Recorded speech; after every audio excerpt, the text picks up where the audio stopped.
large Which path to Persia? Let's check this out real quick. That it's basically, again, though, this gets into it's all. This is something I've always wondered. Is like maybe somebody in the chat knows the answer. What's the obsession with Iran? It seems for years they've wanted to go into Iran, but they don't for some reason. Like, what are they worried about? Destroying historical archaeological sites, or does Iran just have some insane tech that they're worried about? Iran got them Vimanas or what? Let's see here. Can we get to? Can I read this whole thing or what? A lot of pages here. A limited previews. I don't get the whole thing here. Someone's got it online.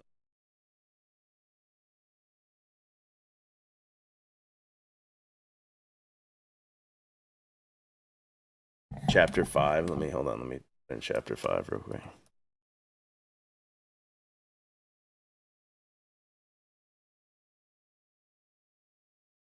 The AI is going to give me the answer. Chapter 5 of Which Way to Persia focuses on the complexities of the U.S.-Iran relations, particularly in the context of geopolitical strategies and regional dynamics. Doesn't say anything about BB on this little AI thing. Need to get into the full text of that. I'm gonna leave that up and come back to that in a minute. I did want to get into this one though, which this was a huge story if you remember, that Barack Obama at the end of his presidency gave a shit ton, just was sending just straight pallets of cash to Iran. So and like I said, politics is professional wrestling. So I feel like and I've said this for a while, you're leading to this you're building up this crescendo to Donald Trump versus Barack Obama as a scripted story on the world stage. And Obama looks like he's coming back out now. And this will definitely play into it. Welcome back to The Lead. New outrage on Capitol Hill. So this video here is from 16 years ago. Today, after Obama administration officials briefed lawmakers about 2 other cash payments to Iran. Sources tell CNN that in addition to the previously reported $400 million in cash given in conjunction with U.S. hostages held in Iran being freed, including Washington Post journalist Jason Rezaian, 2 additional cash payments totaling $1.3 billion were made, as first reported by this morning's Wall Street Journal. Republicans such as Senator Marco Rubio argued, quote, by sending the signal that hostages are a legitimate means of securing concessions from our government, the Obama administration has put countless American lives at risk through this payment, as Rubio wrote in today's Tampa Bay Times. Obama administration officials note that the $1.7 billion belongs to Iran, having been awarded by the Hague Tribunal, stemming from the U.S. not delivering fighter jets that Iran had paid for before the 1979 Iranian Revolution. On CNN earlier today, Deputy Secretary of State Tony Blinken acknowledged that no one can guarantee that none of the cash payment will end up funding Iran-backed terrorist groups. And that's the official fiction, the kayfabe, is that, yeah, they paid for some fighter jets or something, and the U.S. didn't give them to them after the revolution. And the reason it was so much money is it was what Iran paid plus the interest from the 70s or whatever, which built up over all that time. We can't say that not one single dollar will go there. What we can say, based on what we've seen so far, is that virtually all of it is going into the economy, not into the military. Critics say the transaction is tantamount to ransom, encouraging future hostage-taking, a charge the State Department denies. Rather, officials argue it was leverage to make sure the hostages were returned. The Treasury Department has said that the payments had to be made in cash, Swiss francs, euros, and other currencies, because sanctions have been so effective at isolating Iran from the world's financial systems. Republicans in Congress have introduced legislation to block the Obama administration from making any future payments until Iran returns the $1.7 billion to the U.S. and pays compensation to American victims of Iranian-backed terrorism. Yeah, Iran's just going to give back $2 billion.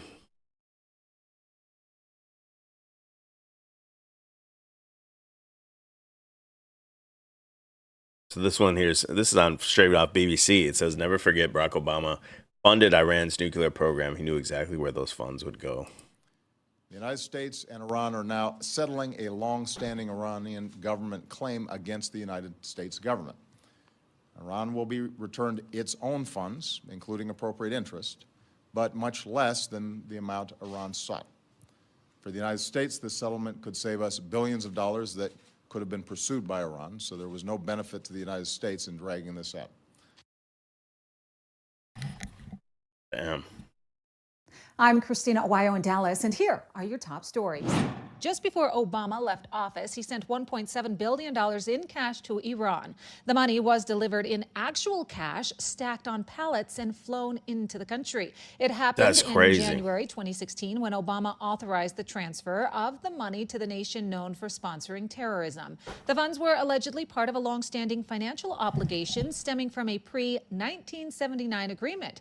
Prior to the Iranian Revolution, the United States had committed to supplying Iran with military equipment. However, now this story, interesting note, this story ran 4 days ago. So you see how they're laying out all these breadcrumbs in the days leading up to Trump strikes Iran. Now, I feel like Trump could strike Iran. Like I said, get the heat on Netanyahu. And then if he wants to come back, all he's got to do is say, hey, I arrested Barack Obama. I'm doing this, whatever, you know what I'm saying? He could arrest Democrat leaders and get back in the good graces of the MAGA cult. They'd forgive him. following the revolution, the transaction was abandoned, leaving Iran to claim reimbursement for the $400 million initially paid. With the accrued interest, this amount spiked to $1.7 billion. The Obama administration decided to resolve the debt. On January 17th of 2016, an aircraft arrived in Iran carrying $400 million in cash loaded onto pallets. The remaining balance of the $1.7 billion was delivered in subsequent shipments. Now, as Israel continues its attacks on Iranian nuclear and military sites, President Donald Trump is deciding how involved the United States will become in this war. Many pointing straight back to Obama as the reason Iran had the funding to continue paying for terror and start building up their nuclear programs. In Dallas, Christina. I mean, if you look at it, remember, Trump was one of the original birthers, and his name's Barack Hussein. So I think, and the entire reason Trump got into the politics because of the kayfabe official fiction story is Trump got roasted by Obama. And he sat there just seething.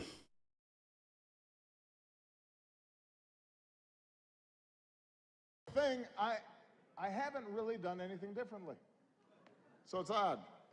Even my aides can't explain the rising poll numbers. What has changed? Nobody can figure it out.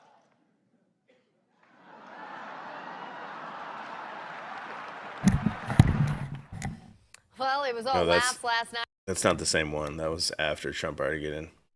Yeah, this is the one right here. Hold on. Did Obama's roast of Trump in 2011 make him run for president?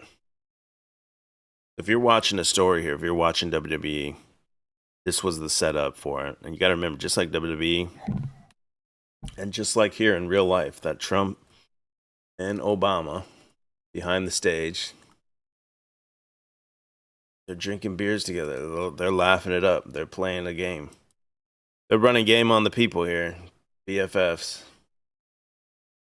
This was the supposed moment Donald Trump decided he was going to run for president.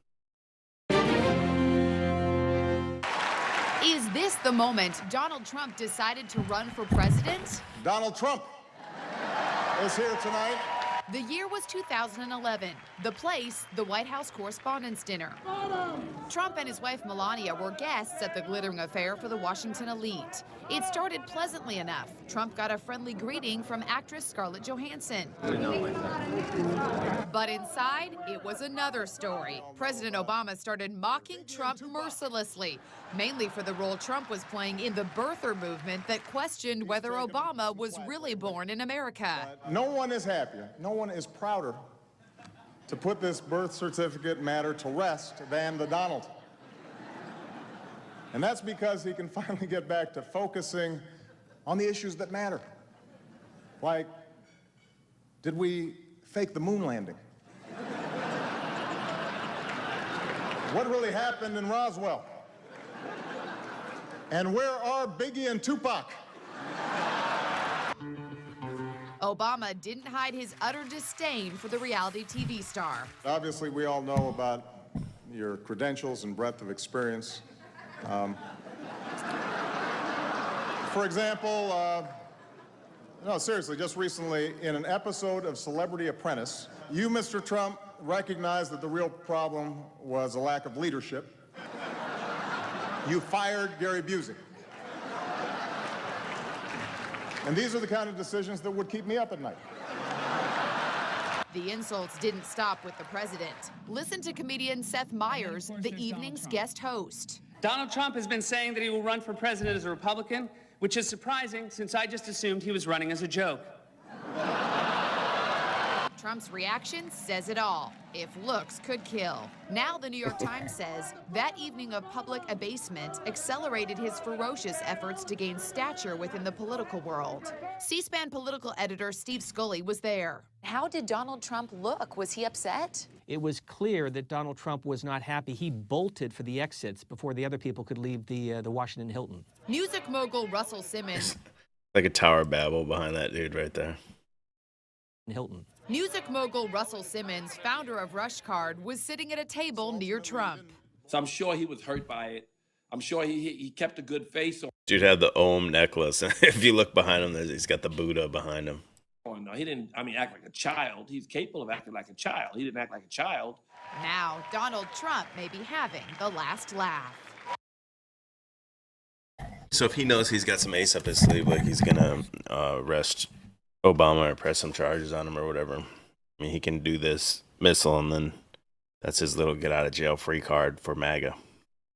That's what I would say.